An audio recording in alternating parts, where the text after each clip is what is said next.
आप सबको जय मसीह की दोस्तों। मेरे आज के इस नए वीडियो में मैं एक बार फिर आप सबका स्वागत करती हूँ।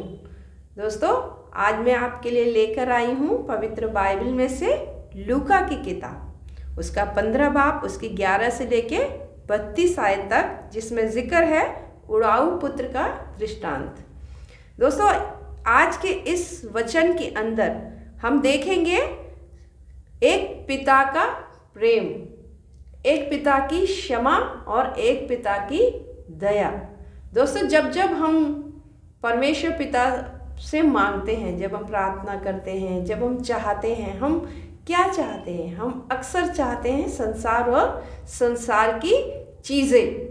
और जब जब हम प्रार्थना करने के लिए बैठते हैं, तब तब हमारा बस मांगना यही होता है कि कभी हम अपनी नौकरी के लिए मांगते हैं, कभी हम संसार की आशीषें मांगते हैं, कभी हम रिश्तों के लिए मांगते हैं, कभी हम अपनी शादी होने के लिए मांगते हैं। मतलब तरह तरह की संसार की चीज़ें हम उनसे मांगते हैं। और कभी जब हद ज़्यादा बढ़ती है, हम मांगते चले जाते हैं, तब क्या होता है? हमारा परमेश्वर पिता, दयालु पिता, प्रेम करने वाला खुदा जो है, हमें वो चीज़ें हमें दे देता है।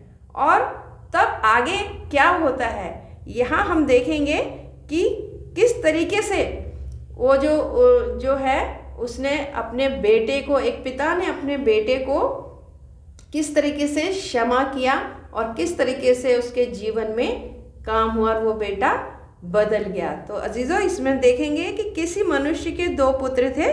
उसमें से छोटे ने पिता से कहा, हे पिता, संपत्ति में से जो भाग मेरा हो वो मुझे दे दीजिए। उसने उनको अपनी संपत्ति बांट दी। और यहाँ देखेंगे कि जब वो उसने मांगा तो उसने उसको बांट दिया। क्यों बांट दिया? क्योंकि हर एक इस संसार में तमाम लोगों के लिए, तमाम व्यक्तियों के लिए, खासकर उनके लिए जिनको परमेश्वर प्रेम करते हैं, जो परमेश्वर के चुने हुए लोग होते हैं, हर एक के लिए परमेश्वर के पास एक योजना है। वो योजना क्यों है? वो इसलिए है कि हम परमेश्वर के करीब आ जाएं। हम संसार को छोड़ के, संसार को भूल के परमेश्वर को अपना उद्धारकर्ता मान ले। और यहाँ पर भी जब हम देखेंगे तो हम देखेंगे, यहाँ लिखा है, जब उसने संपत्ति मांगी, क्या मांगा? संसार की चीज़ें उसने उससे मांगी। संसार की चमक दमक, संसार का वैभव उसने मांगा। और जैसा उसने मांगा, दयालु खुदा ने उसको दे दिया। जब उसको दे दिया, यहाँ तक ही वो बेटा नहीं रुका। और उसने क्या किया? उसमें लिखा है, बहुत दिन ना बीते थे कि छोटा पुत्र सब कुछ इकट्ठा करके दूर देश को चला गया और वहाँ कुकर्म में अपनी संपत्ति उड़ा दी। हाँ मेरे अजीजों, यहाँ पर वो जो बेटा जो था, अपने परमेश्वर की महिमा से दूर हो गया। परमेश्वर के जो उसका जो सामर्थ्य थी, उसका जो बचाने वाला जो दायरा था, उसका सेव करने वाला जो दायरा था, उससे वो जो लड़का जो था, उसका बेटा जो था, वो निकल गया, दूर हो गया। और जब वो दूर हो गया तो यहाँ कहीं भी नहीं लिखा कि परमेश्वर ने उससे बोला या पिता ने उसको बोला, नहीं बेटा तू रुक जा, तू मत जा। परमेश्वर ने, पिता ने उसको जाने दिया। ठीक ऐसे ही जब हम अपने जिंदगियों में परमेश्वर के ना चाहने पर भी ऐसे ऐसे फैसले करते हैं, ऐसे ऐसे हम लोग चुनते हैं, संसार के मित्र, संसार के संसार की सारी उन चीज़ों को जो हमें नहीं चुनना चाहिए। हम संसार के चमक दमक को चुनते हैं। और ऐसे में जो है परमेश्वर जो है हमें हमारी मर्जी पर छोड़ देता है। और यहाँ पर भी जो है परमेश्वर ने उसको, पिता ने अपने बेटे को उसकी मर्जी पर छोड़ दिया। और जब उसकी मर्जी पर छोड़ दिया तो क्या हुआ? थोड़े ही समय के बाद वो जो धन जो था वो सारा जो है खत्म हो गया। संसार का धन मांगा, संसार का धन तो संसार में ही खत्म हो जाना था, और वो हो गया। और जब हो गया तब उसने क्या किया? उसने संसार के ही लोगों से सहारा मांगा। मेरे अजीजों, वचन ये बताता है कि जब उसने संसार के लोगों से सहारा मांगा, खाने को मांगा, पीने को मांगा, तो उन लोगों ने उसको ना दिया, बल्कि नौकरों से भी बदतर उन लोगों ने उसके साथ व्यवहार किया। क्यों? क्योंकि प्रेम करने वाला, दया करने वाला और क्षमा करने वाला तो केवल एक ही पिता है। और यही कारण है कि परमेश्वर ने बोला है कि तुम पृथ्वी पर किसी को पिता ना कहना। क्यों ना कहना? क्योंकि पृथ्वी पर कोई पिता है ही नहीं। यहाँ तक कि जो हमारे संसार के जो हमारे पिता जो होते हैं, हमारे जो जन्म देने वाले हमारे पिता होते हैं, वो भी परमेश्वर की जगह नहीं ले सकते, क्योंकि उनमें भी कहीं ना कहीं कोई ना कोई कमी रह ही जाती है। क्योंकि जो है पिता सिर्फ एक है जो अपने नाम के अनुसार जो है ये साबित करता है, सार्थक करता है कि पिता केवल वो ही है, क्योंकि उसमें असीम जो है प्रेम, असीम क्षमा और असीम उसके अंदर दया है। और जब इस व्यक्ति के, उसके बेटे के, जब वो चला गया था उसको छोड़ के, जब लोगों से उसने सहारा मांगा और उसको लोगों का भी सहारा नहीं मिला, तब क्या हुआ?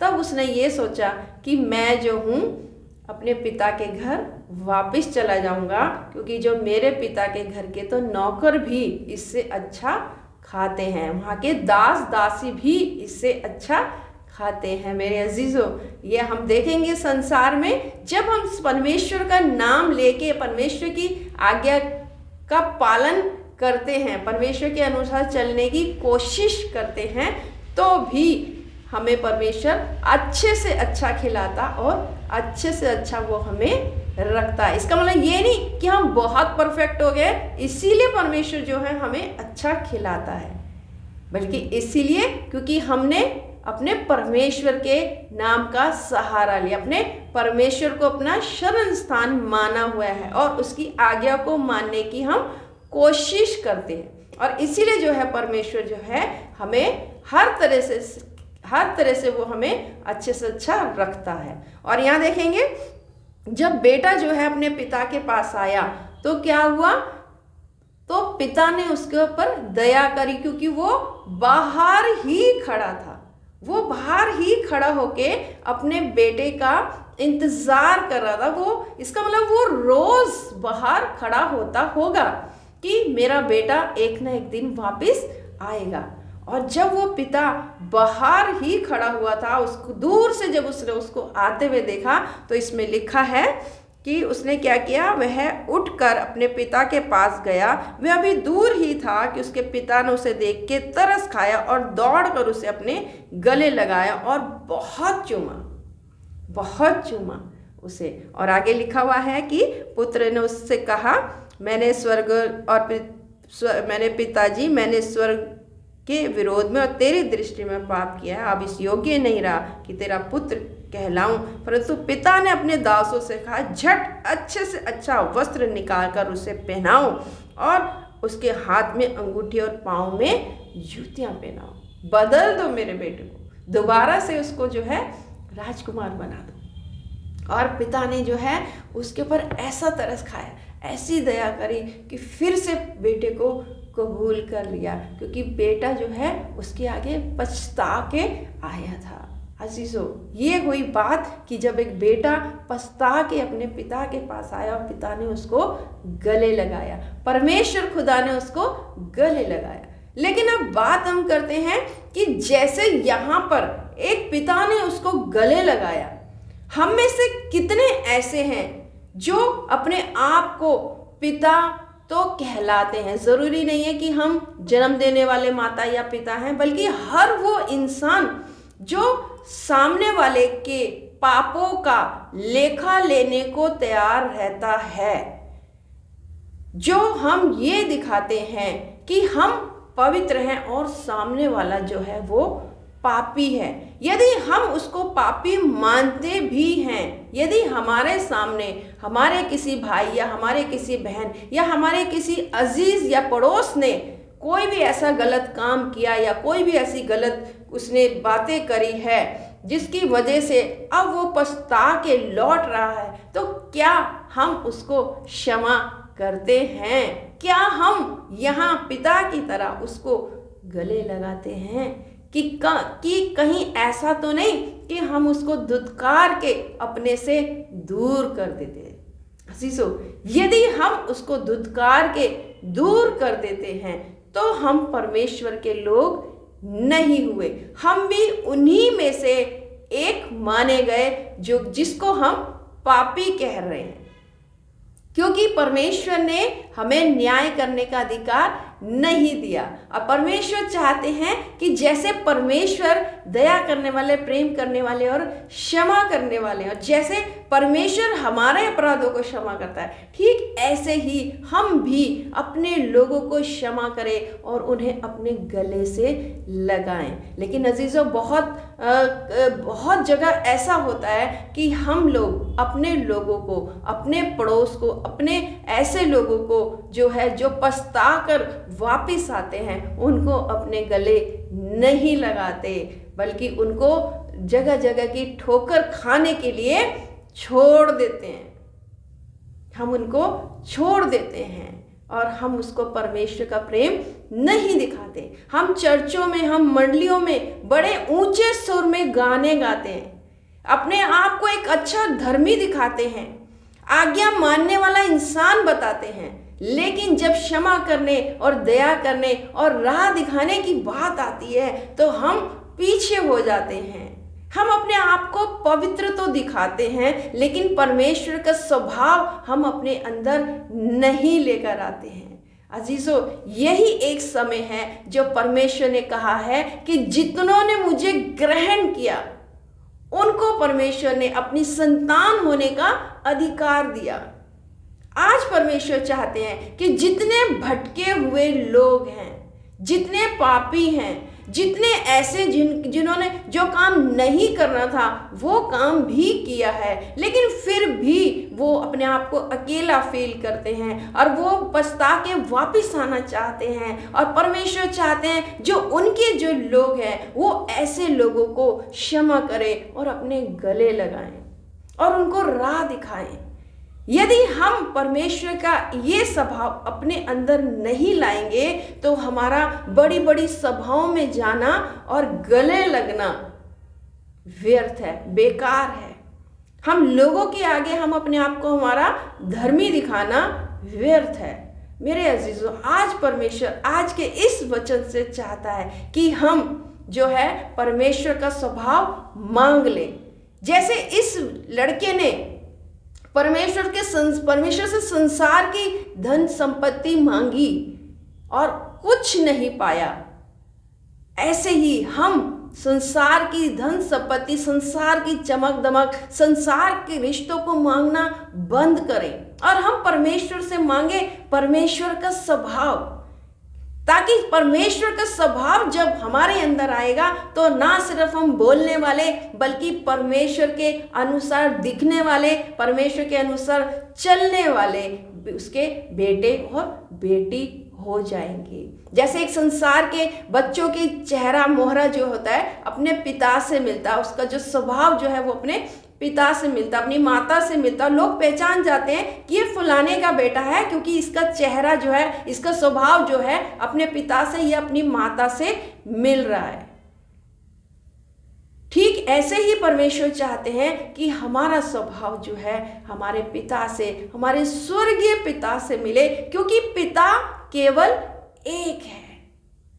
हम संसार के लोगों को अपना पिता मान के उनका स्वभाव जो है अपने जीवन में ना अपनाएं, और यदि हमने आज तक ऐसे लोगों का स्वभाव अपनाया है तो आज ही हम संसार का स्वभाव छोड़ के परमेश्वर के आगे घुटने के बल आ जाएं और परमेश्वर से परमेश्वर का स्वभाव मांग ले, जिससे कि हम हर किसी को अपने गले लगा ले। ठीक ऐसे ही जैसे यहाँ पर एक पिता ने जब अपने बेटे को भेजा तो लगातार उसका इंतजार करता रहा कि मेरा बेटा आएगा। और जब वो आया, ना सिर्फ उसने उसको क्षमा किया बल्कि उसने उसको पूरी तरीके से बदल दिया। उसने उसको वो जूतियां पहनाई, उसने उसको वो नए कपड़े पहनाए और उसको अपने साथ बिठाया। मेरे अजीजों, आज हम अपने अंदर देखें, आज हम अपने आप को ढूंढें, क्या हमारे अंदर पिता का स्वभाव है? अगर नहीं है तो आज ही हम पिता का स्वभाव पिता से, परमेश्वर से मांग लें। हालेलुया, प्रभु की स्तुति। आइए हम प्रार्थना करें।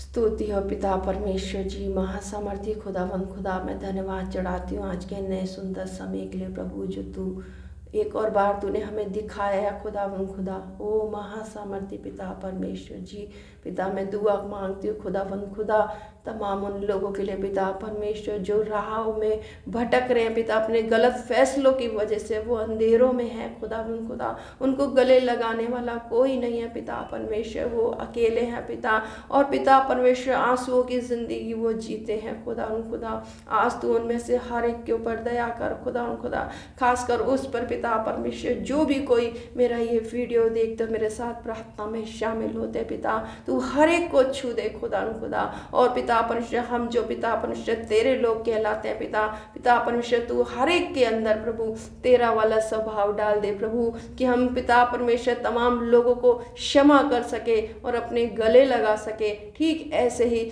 जैसे कि पिता परमेश्वर जी तू हमें गले लगाता है खुदा खुदा। तेरे हाथ में हर एक को सौंपते हुए पिता परमेश्वर जी, तू हर एक का रक्षक, हर एक करने के बहान हो प्रभु जी, हर एक को भटकाव से, हर एक को अंधेरों से बचाने वाला खुदा तू है पिता। तेरे हाथ में सब कुछ सौंपते हुए पवित्र यीशु मसीह के नाम से मांग लेती हूँ, आमीन। आप सबको जय मसीह की दोस्तों। अगले वीडियो में मैं फिर आपसे मिलूंगी।